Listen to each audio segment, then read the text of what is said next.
So what do you do when your stocks are down? How do you prevent yourself from being emotional? Check this video out.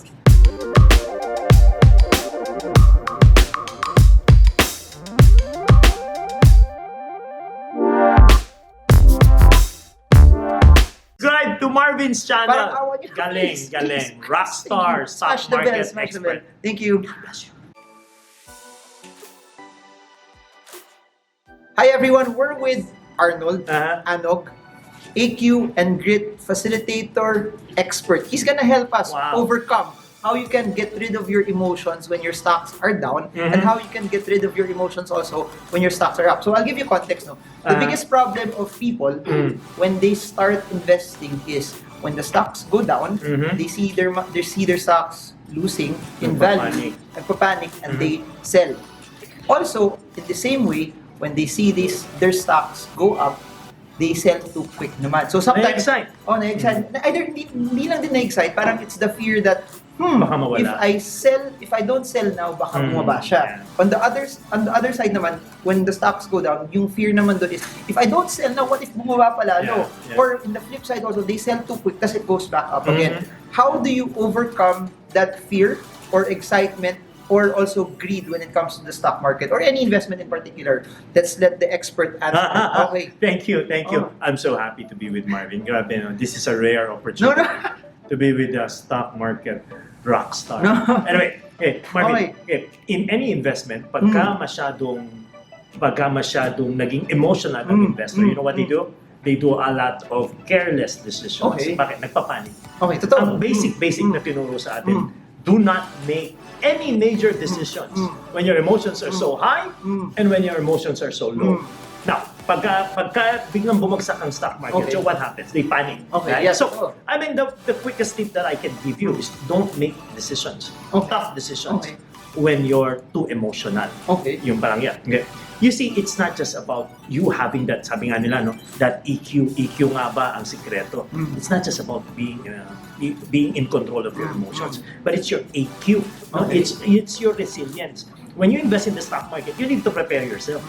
Kasi hindi yan, katulad ng sinasabi nila, it's not a bed of roses na pag nag-stock market na, you're set for life. Kasi, just to interject lang, it's not really about just the strategy and the techniques and the technicals and the fundamentals. Pag pera mo na yung nakasalalay, yung kahit anong strategy mo, sometimes it gets thrown out of the window. And I've seen that in so many people that they deviate from their plan. There you go. Kasi emotions are there and then they see their hard-earned money go down the drain. So, what to do? Okay, you prepare yourself.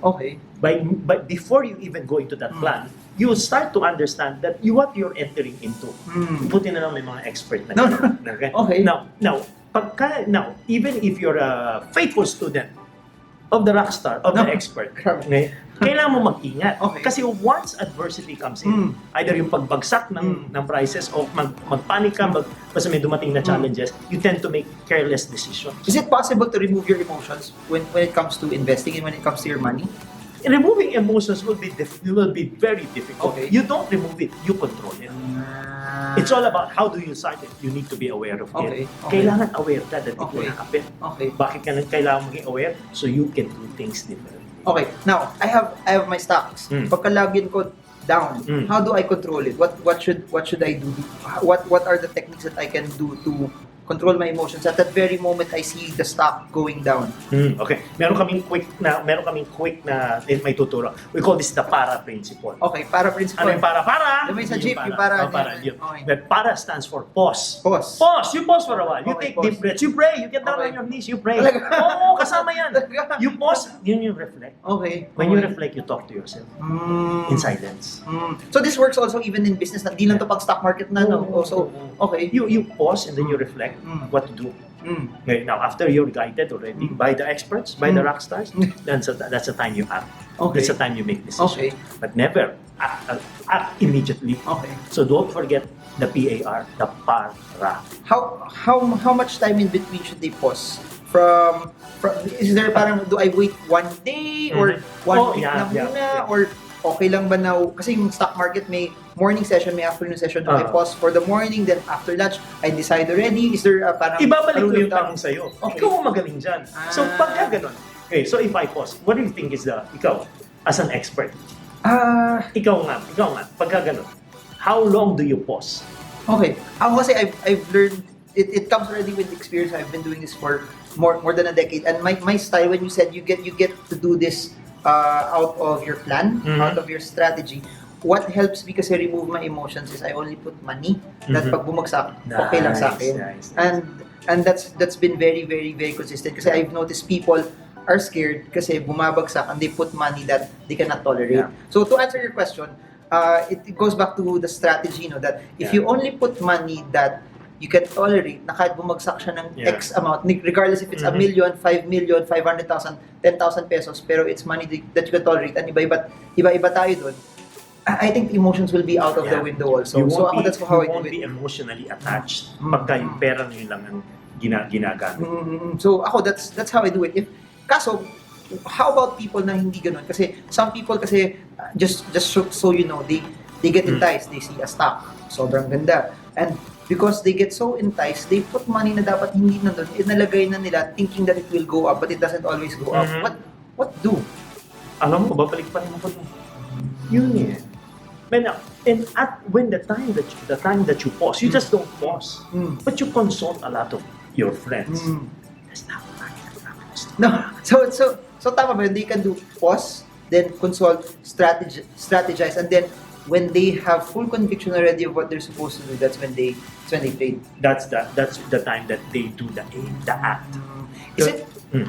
Is it possible kasi also that some people get emotional kasi they compare themselves with other people? Yung kaibigan ko kumita ng 10% ako, I'm losing money. How do you address that? And again, kasi akala nila pareho lang sila ng galing, pareho lang sila ng expertise. Eh hindi eh. You need to not associate your success dun sa success ng ibang tao. Kasi baka yung ganun, same thing with failure. At baka sabihin mo, baka mawalan ka na ng gana sa ginagawa. I mean, that's the time you panic. Talaga nawawala ka doon sa plano. Is it, so dapat people should not compare themselves with other people also? Oo naman. Una, they have different levels of expertise. They have different, unang pati yung exposure nila magkaiba. So hindi pwede because you as an investor, iba tayo ng ating bukod sa expertise, iba tayo. Starting point also, the money, tapos yung... At saka, ng plano. Okay, para saan ba ito? Okay, that's why, sabi mo long term. Tapos may nangyari lang, got to emotional, nag-walling ka na, tapos nakalimutan mo yung plan mo, nakalimutan mo yung purpose ng investment mo. Sabi mo long term, pero bakit ka nagpapanik? Okay. So, very, very important. It's not about removing emotions, but mastering it, controlling it at that very moment in time. Because we are creatures of emotions tayo. Okay. Ako kasi, isa pang ginagawa ko, lahat ng emotions ko nakabuhos sa asawa ko. So, yun naman! So tuyong-tuyo na pagdating sa market, wala lang emotions na nandun. Ubus na talaga siya. It's dried up already. Nabuhos na sa wife ko. Yun. So yun lang, if you're asking for a secret, that's my secret. Totoo. Doon napunta talaga lahat. And yun. That's how I've been doing it. So, yun. Any other tips? Last words of encouragement for people who have lost money, they think they're a failure. Yeah. And then kasi another thing, a lot of people invest in the market kasi they see people na kumita thinking that will also happen to them. Yeah. And then they're first-time investors, when they get burned, they're the ones that get demoralized and they're the ones that get hurt the most. Any advice for people who lost money? You prepare yourself. Okay? It's not a perfect world out there. One of the things that you can do to master your emotions is to prepare. It's not a perfect world. Okay? So you do your para whenever you make decisions. So I guess that's it. I hope you learned from the master, the expert, Arnold Anog. I hope this video helps you trade well, trade strong. Thank trade you, smart. Rockstar Marvin. See you all again soon. And follow him also. Link below. Bye everyone.